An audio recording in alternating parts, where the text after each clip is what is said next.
We are so blessed to have Dr. Roseanne with us again. Thank you so much for being here, Dr. Rowe. Well, you are probably my favorite Aquarian, of course, other than my kid, and I just love our conversations and I love your hippie mom community. Thank you so much. And we love you. And we love you not because you're such an incredible person and you are making changes in the world, but you are someone that we can go to, Dr. Rowe. They're really going to help us understand why we see dysregulation, behavior issues in our children from the cause, not to fix the symptoms.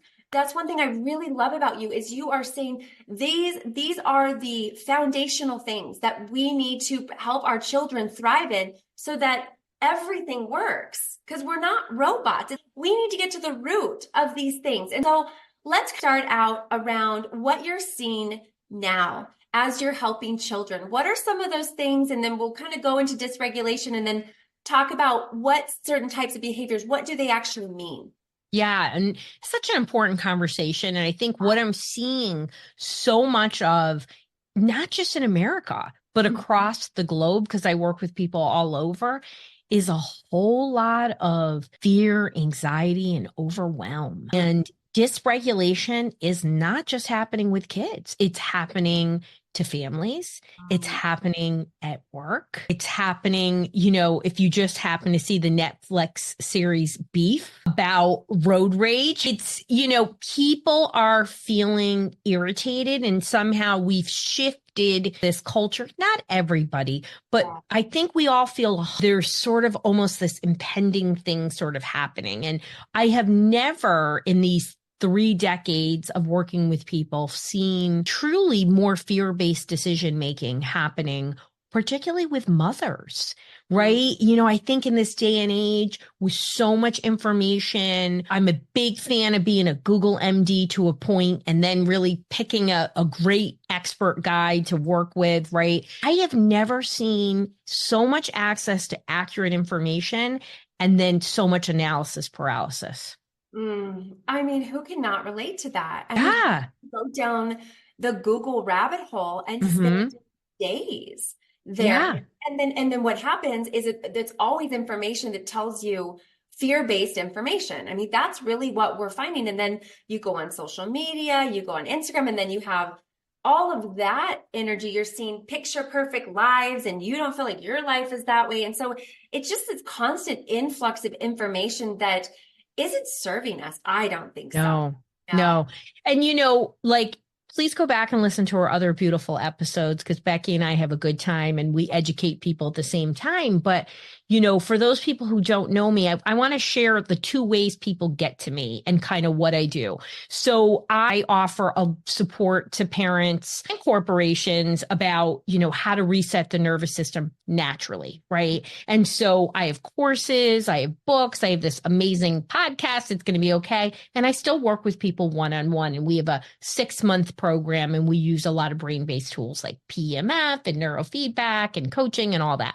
But how do people get to me, right? Or in what states do people get to me, Becky, is probably the better way. So I have a lot of holistic people like my hippie moms, right? So they're already awakened. They're already like, hold on. The doctor told me it's totally normal to poop once a week, the kid. Pooping once a week. And I realized that's not the case. And I'm not going to put my kid on Miralax, right? Or maybe they came through eczema or some journey brought them to holistic. Or if you're lucky enough, I was raised holistic by Italian immigrant parents. So I'm not the first generation and my kids are like super hippy dippy, as I like to call it, right? So, and then that's a percentage of people that come to me, more and more and more. But the reality is most people find me in desperate 2 a.m. Google searches. And truly, when you look at my website, the highest rates are like at night and overnight. And you get all these emails at 2 o'clock in the morning and things. We've all been there. Yeah. And with such an increase in kids with mental health, neurodevelopmental statuses, I don't even want to call it issues, but they're struggling in some way, shape, or form. when people come to me in the desperation, they're at the point of holistic because they feel like they have no other path and they're so immobilized. At least my holistic people are like, I did my research. I read the book. I listened to the podcast. I read, did all these things. And I'm not saying they're better. I'm just saying they're more aware. I think when you get to the holistic route, you feel more balanced, right? Because you're realizing holistic means whole. It's not a one and done. It's not, where's the pill? Where's the one thing? And it's like, as you started off, I'm really about getting to some of these root causes. And whenever somebody works with me, they come to me with the kid. And I always say, we're going to stop and we're going to take an aerial view because it's a system. And even if you have one person who's highly distressed, this is an ecosystem that everyone's going to be impacted. And whenever I have a dysregulated kid, there's always going to be a dysregulated family. And, where do families start, right? They start with the person who's dysregulated when in reality, it's the parents or the people who are the caregivers that have to start with being regulated themselves because our children regulate off of us. And it doesn't excuse, like, if your kid tells you to F off and you're stressed out, it just means we got to hold it together because we're the adults. Well, I mean, that is just so exactly in alignment with, we have to move and understand that our children are seeing us. They are not listening to us. They are seeing and mirroring us. And when we are dysregulated and we are stressed, they feel that. And it is so contagious. So contagious. Yeah. We get our blinders on and we just say, what's wrong with you? And we have to turn that finger and say, how am I contributing to this? And not with shame or fear, but with compassion. We need so much compassion in this journey as a mothers. We just need to give ourselves so much grace and so much compassion because most likely we were not shown how to be conscious, enlightened, self-regulated people. No, most likely. And even if you were, when you have a kid, maybe who's organically dysregulated, maybe, like my Max got bitten by a tick at 22 months. And then, anybody who's ever heard me talk, there were times I didn't know if I should call the priest, or an ambulance, or the police. Like, it was bad stuff. And I don't mean that to be fresh, but anybody who has a PANS kid will know exactly what I'm talking about. It was just unbelievable amounts of dysregulation, even for me. And my tolerance is extremely high because I got a huge bag of tricks, right? So when we are faced with this, we always go back to, how we parent, which we learned 70% of our parenting is acquired from, our parents. Which may have been good or not, right. But, sometimes this stuff, some of these behaviors, let's say you have organic mood disorder or anxiety, which I don't see a whole lot of people, by the way, just so you know. So whether it's organic or not, however it shows up, there's always a solution. There's always a way to support it. And you already are holistic. So you know that there's amazing science-backed holistic solutions, right? We're just not talking about it enough, right? Which is why Becky and I are out here talking about all these ways to bring, holistic resources to our families because they can be life-changing. But when we have these dysregulated kids, one, it's going to trigger our stuff. Yeah. So if you haven't dealt with your stuff, and hello, everybody's got stuff. Yeah, absolutely. Everybody does. And Dr. Rowe have stuff. Yeah, we do. We do. We think we're pretty amazing because we're Aquarians, that way. But, you had to deal with stuff, and I saw things in my own kid from a family member that I was like, is this the Lord Jesus trying to punish me and reincarnate that jerky relative in my own child? I literally would be like, oh my God, to my husband, Chris, this is what it is. And then I was like, get it together, Roseanne. And, and the other thing is you have to give up being perfect. I say, my my families that come to me, so much of the work I have to do with them, Becky, in the beginning is to, first of all, take away their fear. They're always so afraid. Is this going to work? What's the guarantee? How am I get all this other stuff? And I was like, honey, the number one determinant, there's definitely, I know who's really going to be successful with me. Everyone's going to be successful to a point, but there's some people who get extreme success, right? And it's that they trust in themselves in the process, which is not an easy journey to do. They have some level of faith, right? A big believer in spirituality. And if you're working with me, I'm going to talk about spirituality. It's the way it is. I don't care what religion participate in, just participate. And they also appreciate the micro. And in order to appreciate the micro, you have to be regulated, even when it's total dysregulation. But imperfect parenting is what I teach parents about. You got to be 80% great, right? Yeah. 80% great. We can do that. We can do that. Yeah. We can do that. So that gives us like 2 out of 10 times. We don't have to have it together. Yeah. Yeah. And I think it's we don't need to be ashamed by it. I think we can talk to our kids about it. Like, wow, that wasn't, mommy shouldn't have flipped off that guy in the passing lane. True story. I'm with you 100%. I think that is one of the most profound things, is to take accountability and responsibility and speak to your kids and say, this ideally, my reaction should have been some deep breaths. But totally. I got really triggered and I responded, but what I said, I didn't mean, and I love you. And I asked for your forgiveness. And I think that connection, because then they feel safe. Yes. I think that's the biggest problem, is the kids don't feel safe to express, to be themselves, because we're constantly like, don't do that, put in a box. You have to look like this. Bingo. And we're literally crushing their souls. And here's the other side of it. So powerful about what you said.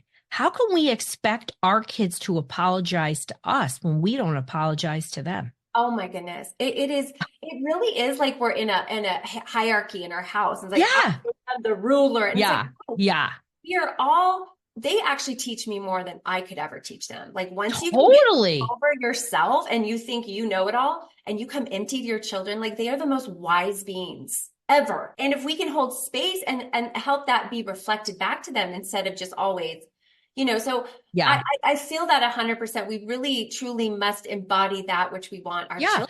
And we think, when we have dysregulated kids, which happens for a variety of reasons. We could spend a whole day talking about that. And, nervous system dysregulation, whether a child is understimulated, looks like maybe has processing issues, ADHD, those kind of things, or overstimulated, where they're angry, irritated, or combinations or both. You can put any clinical diagnosis kind of in these, but just think about it as nervous system dysregulation, and our body gets activated and starts responding to things in a way that they shouldn't. And when we feel that way, right? And, our body is showing that, I remember I had this mom and her son and the husband participated, and they had some siblings away at school. And she was like, I can't believe the difference in my kid, and I can't believe the difference in myself. And she goes, here's the deal. My husband is no longer saying the negative things, but holy cow, is it apparent in his body language? And she was like,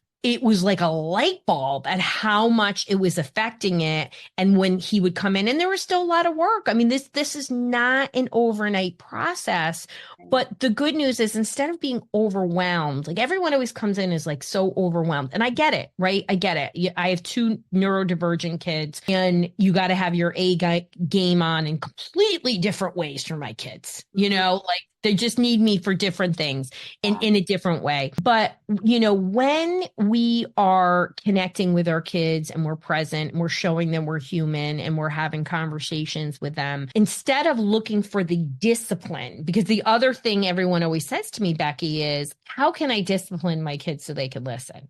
Mm-hmm.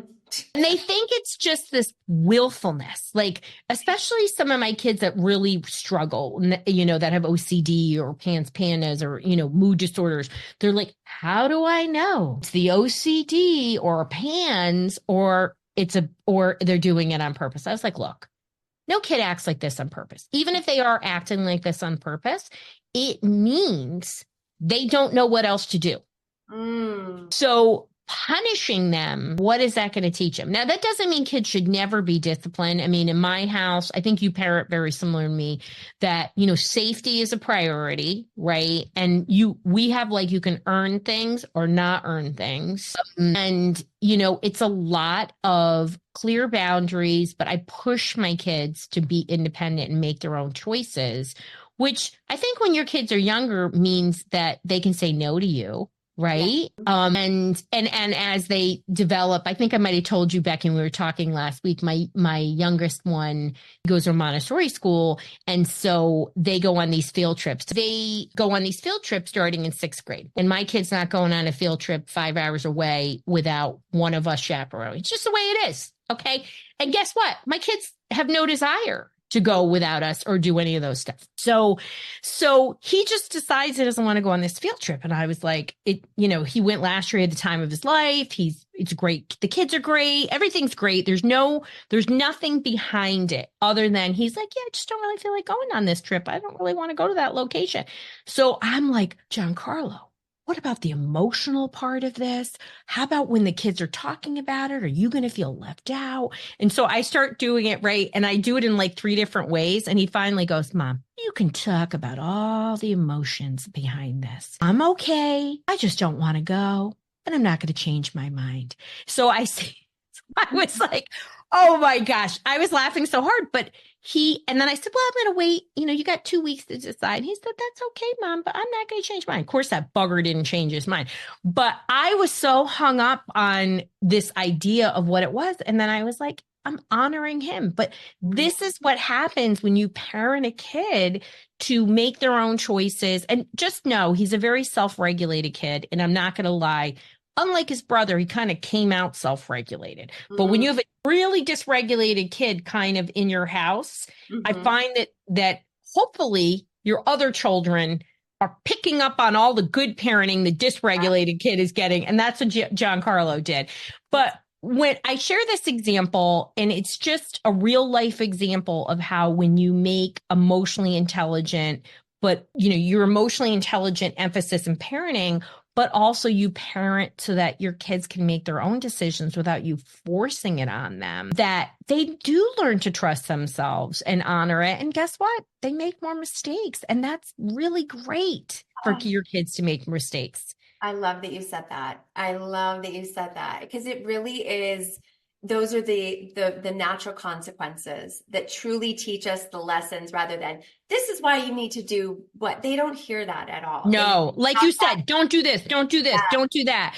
I had this really impulsive kid. He did our brain behavior reset program. His mom, God bless her, what a wonderful human being. So she's got this super, super dysregulated 4-year-old. So much so impulsive that instead of saying, stop touching that, she flipped the script and she would say, oh, you can touch this. You can touch this. And she cued his brain to what he could do instead of this punitive thing. Anyway, he wound up becoming so regulated. It was unbelievable. And she did neurofeedback and PMF with him. And she also always was really maximizing what she could do in our program. I was really proud of her, but it's a different way that she alerted him instead of don't. She supported him in changing it. And when you look at that, right, from a parenting and an ecosystem perspective, she's not frustrated. She's keeping it positive.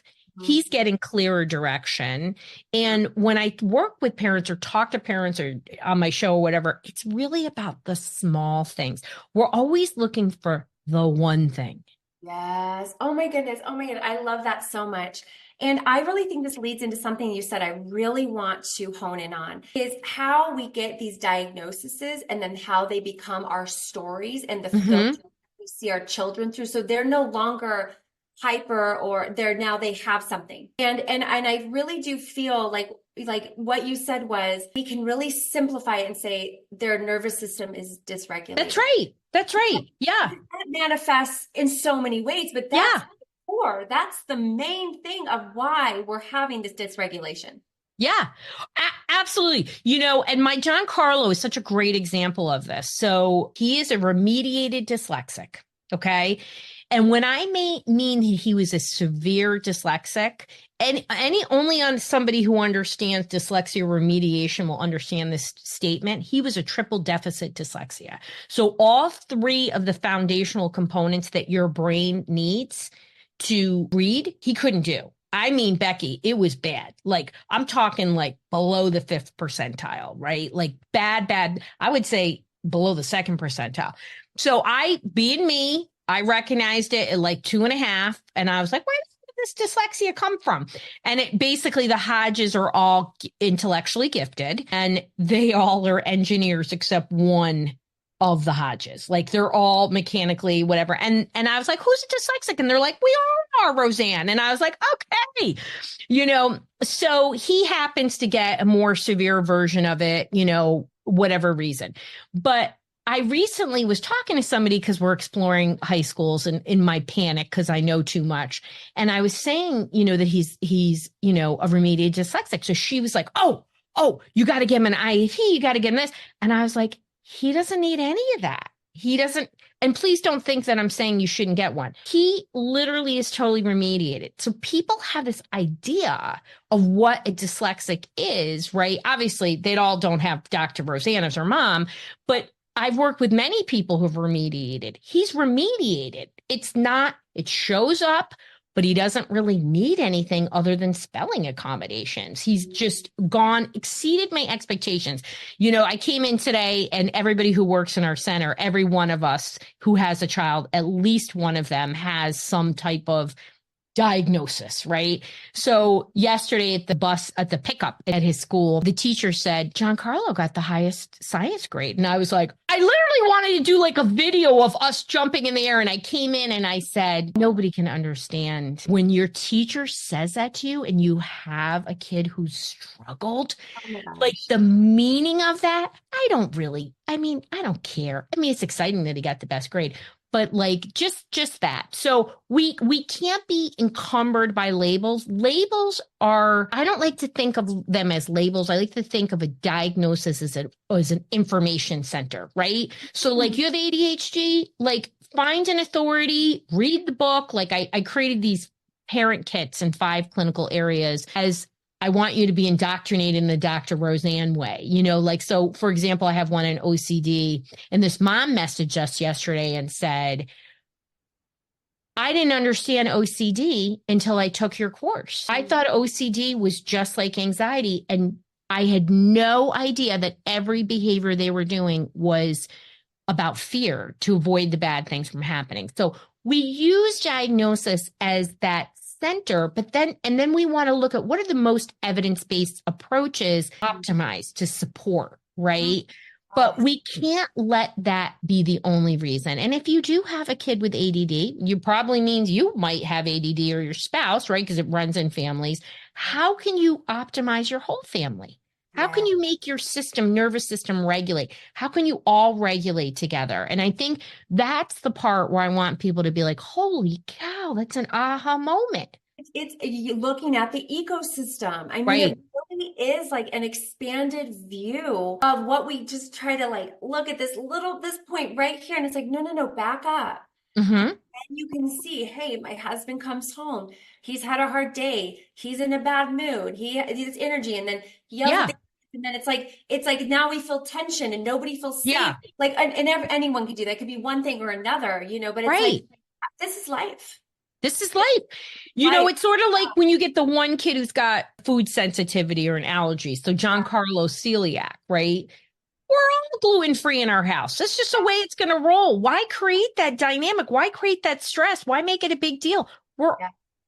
This is Hippie Moms. You all know that American wheat has poison on it, glyphosate. So you just can't have it. If you're going to have it, import it from Italy, okay? Yeah, exactly. So I have families that import stuff from Italy, just from that, because Italians, we know better. And Australia and New Zealand do even better than Europe. So you could get, So we do have to really think about that. Why are we operating in such a level of dysregulation? What can we do? What can we back up, right? So we talk about co-regulation. So how can I, as a mom, how can I regulate, right? Do I need to examine my stuff that's causing me, right? Maybe your kids, and this is a real world conversation I have even with my friends every day. It's like, I joked about Max showing these behaviors that was like this relative that was super triggering for me. So I had to come to terms with whatever happened to me between me and this relative, which was a whole lot of abuse. And it's not my mom or dad.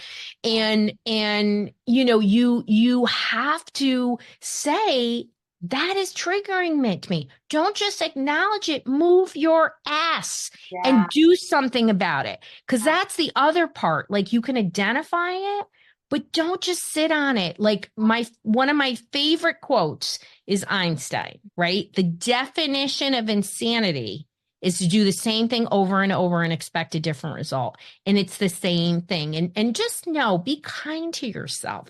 You're not going to know the answer right away, but take those micro actions to change. Like, maybe it's your kid is so dysregulated, they're angry, they lie, I'm thinking about all the things that people come to me about. Your kids lose their stuff when they won't come off their device. They're restrictive eaters.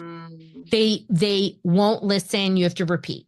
So instead of reacting, do a 60-second countdown before you react. I love to that. yourself. Not out loud. 59, 58. Your kids will be like, oh, there you go.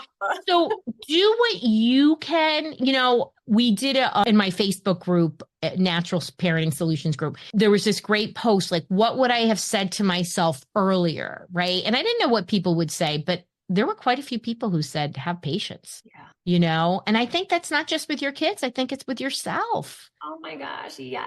Ugh. Yes. We just have these ridiculous expectations of how parenting should be, how we thought about when we were, and it's never going to be like that. And so we call to being a mother to heal. I really believe our children help us heal because they're the mirrors. They have to have compassion. This is the human experience. And at the same time, once we become aware of the dynamics in the ecosystem, then we will know what is the next step. What is it that our family needs? We need more connection.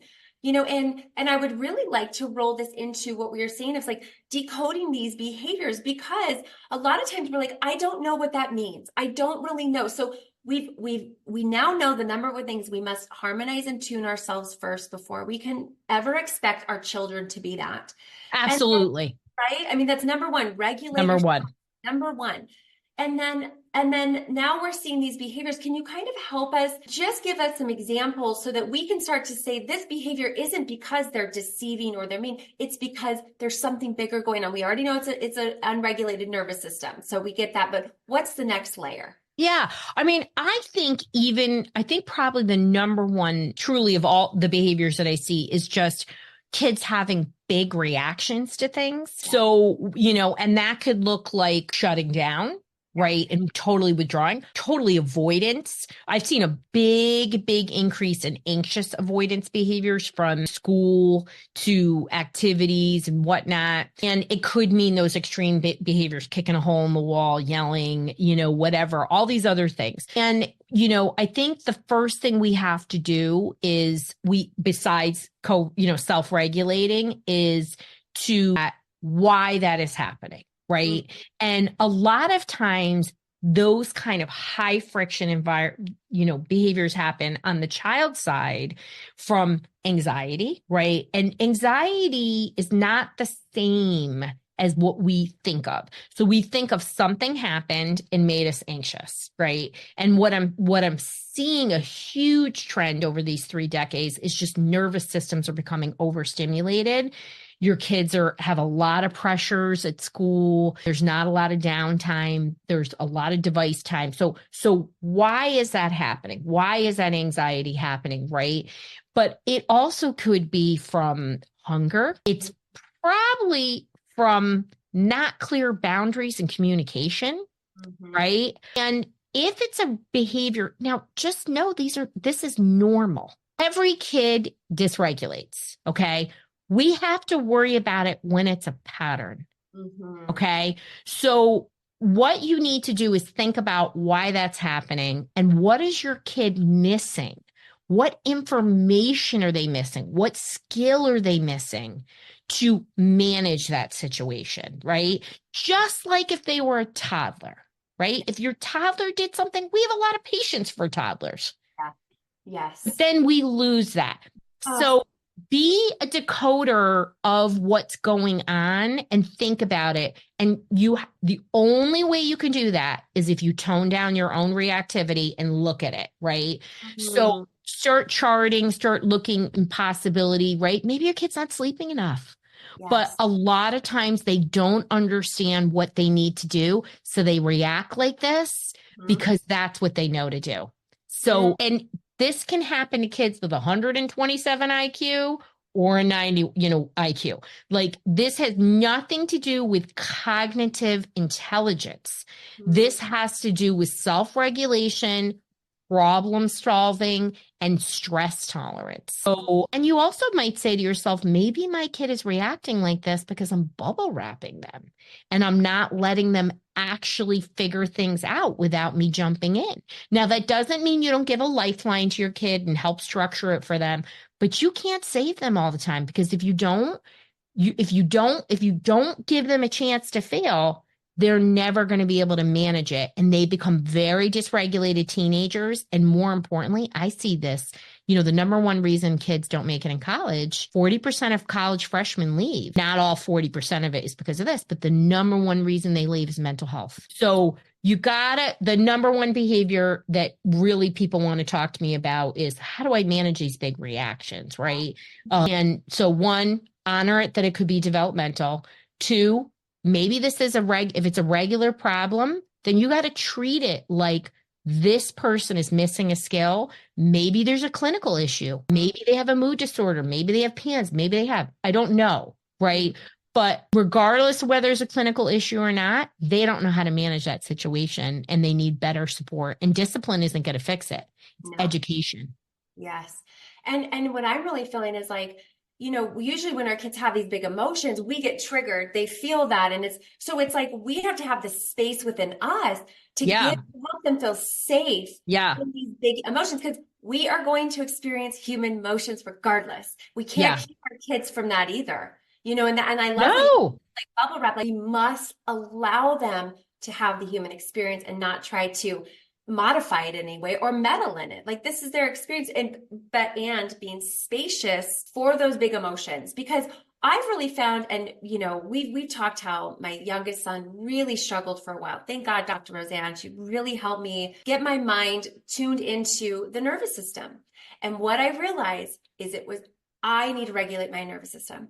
And you worked hard on it, girl. Oh, I did. It was my number one thing because I know innately everything I see outside is from within me. And you were really thinking there was a clinical issue. I really did. Right? Yeah. I didn't know what was going on, and through that I learned that the more I held space for these things, the safer he felt. And he would go through these processes and eventually they disappeared because now his nervous system's regulated. He feels safe. He's sleeping better. And you worked on skills with him too. Like yeah. You took it a multi-pronged. And I think that's like, I'm so glad you brought that up because we all like this culture of our world is there's some pill. And remember, pills are not skills. So it's always going to be about nervous system regulation and then teaching that skill that somehow they missed. And it may be because like algebra, you don't just learn algebra. Right. You have to be taught it, right? It's being taught in my house right now. I have PTSD from it. And John Carlo didn't know something this week. And I called the tutor in a panic. Chris was skiing. And she was sick. And I was like, you must come home early. I cannot teach. And I was like, I don't have to feel shame about it. It's not my thing. But we have to give our kids that thing. And I think we just get so confused because our kids are so verbal today. They're so bright, but it doesn't mean they know everything. And parents sometimes think they're being really clear. And just because you're saying something and you think you understand it does not mean your kid needs to understand it. Women use 50% more language than men. So we talk too much and it can go over. It's why kids actually respond better to males. It's not males. It's that men are using less words and it's clearer. So how can I break it down? How can I reinforce it, and then hello, reinforce it again? And I like a lot of visuals. I do like written contracts all the time with both my kids. Mhm. Like, hey, okay, here's this, here's that. I remember, to this day, John Carlo will say, can you write down what you want me to do? Okay, sure. Yeah. Yeah. hmm So, think about it and have these discussions. And, we have to meet our kids where they are at. They can't Yeah. meet us. That's not our job. And I'm not saying, again, 80% good. Yeah. So, not perfect. It's not going to happen. We all know about fake book and everybody pretending like they're perfect. Yeah. Absolutely not. And this causes a lot of conflict in marriages too. I I agree. would say that 80% of the couples I see are totally struggling when they have a dysregulated kids because they see the behaviors differently. Well, and it impacts every fabric of your life. Absolutely. 100%. Yeah. So Yeah. I just, Dr. Ro, what I love so much is you cut through the BS, and and a lot of times it can feel overwhelming because it really is this big, there's so many different ways we can go. But what I'm hearing here is number one, focus on our own nervous system regulation, on our own selves, how we show up. We can see what's actually happening. And And then we're better able to respond because if absolutely, we're not jacked up, yeah. we can take a minute and be like, well, maybe I should say it like this, right? And know that most dysregulation for kids typically lasts 15 or 20 minutes. If you really have a clinical issue, like the kids will last longer. So sometimes it's like, when Max, who had lots of clinical issues, I knew I had to be like, mommy is going to just go in her own timeout and give him the space to have 15 or 20 minutes to dysregulate. Sometimes I had to hold them, but just know that kids won't dysregulate forever. And in the calm is when learning happens. Yeah. Right. And if you can lead with that, right, that a lot of awesome things. And just, I think the other part I said it is that whatever you're doing in terms of reinforcing it, reinforce it at least 3 times more than you think. The good They need I mean, behavior. didn't you feel like that with your son Oh, that he yeah, needed much more reinforcement than you thought? But absolutely. what is the positive outcome? He's doing amazing. I mean, it's he's a completely different person. Yeah. Yeah. Because he found his own self-regulation and Yes. you learn to self-regulate. Yes. And when your family is self-regulating, conflict is down. Oh my gosh, it's a whole new world. I mean, it Mhm. just feels so much lighter, and you can just feel it in our connection and the way we talk to each other. And of course, things get hard. The boys fight all the things, but what Yeah. we realize is like this is life. We're gonna have these big moments, but you know what? They never last forever. Nope. Really don't. They, just like you said, 20, 30 minutes, and to give space. That's my big thing. I'm like, you need to go in your room and you need to just Right. give them time. And then eventually we come back together. And when we're calm, we can talk about it. That's Yeah. when, There and I think so much we think there's just something we're gonna say in that moment of heat that's mm, gonna change things. And instead, a lot of times we fact fight with our kids, yeah. right? Oh my gosh. And Yes. no learning's gonna happen there, my friends. No, And that's you're going to be true. pissed and And yeah, you're going to be like, why did I have these damn kids? No, I mean, we all feel feel that way. And I that. don't want to say it. And your kid's hurting. Sometimes people, when I talk about the parent experience, get angry because I'm not talking. They're hurting too. They don't know what to do. So I think when we approach them, we always approach them with love. But when we Yes. have that empathetic understanding and start to go, oh, Dr. Roseanne is talking about they don't know what to do. It just feels very different. And whatever you can do, nervous system regulation, if you're practicing 10 minutes minimum a day of something, meditation, prayer, PMF, yoga, something that's calming you down, not aerobic exercise, but something where you're regulating your nervous system. I'm not saying aerobic exercise isn't great in addition, Right. you're going to just have a physical capacity in your nervous system to tolerate their reactions. And I Yeah. think that's the problem what's going on. Who doesn't feel stressed out? I mean, Well, it's this like is fighting, yeah. It's like fighting fire with fire. So it's like we need to get to a place where we can come from a higher frequency, a more calm place. So yes, and, yes. and just that in itself, Dr. Roseanne, is like so profound. because it really Profound. is profound. It's profound. It's like the first thing before we do anything. Yeah. No, and I think this is a message that everybody needs to hear because, I'm glad everybody here is a hippie mom. Maybe they're hardcore like you and I. Maybe they're new to it. Yeah. Welcome if you're new to it. I hope this is like, my best friend Shelly, she's 15 years younger than me. So she just had her baby. I'm the godmother. So amazing. Baby Harvey. And he's got all Italian godmothers. Like, I love him. I mean, that's what you have to, this is what, I mean, I'm first generation American. This is what Italians do. It's quite a privilege to be the godmother.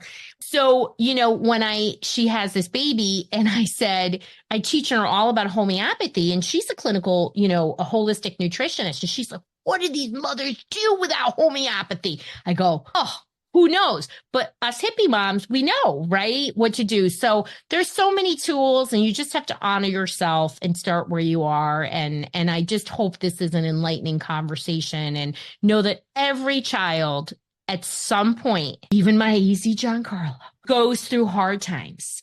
Yeah. And, these practices are equally applicable to kids who have clinical diagnoses or just are going through a developmental phase.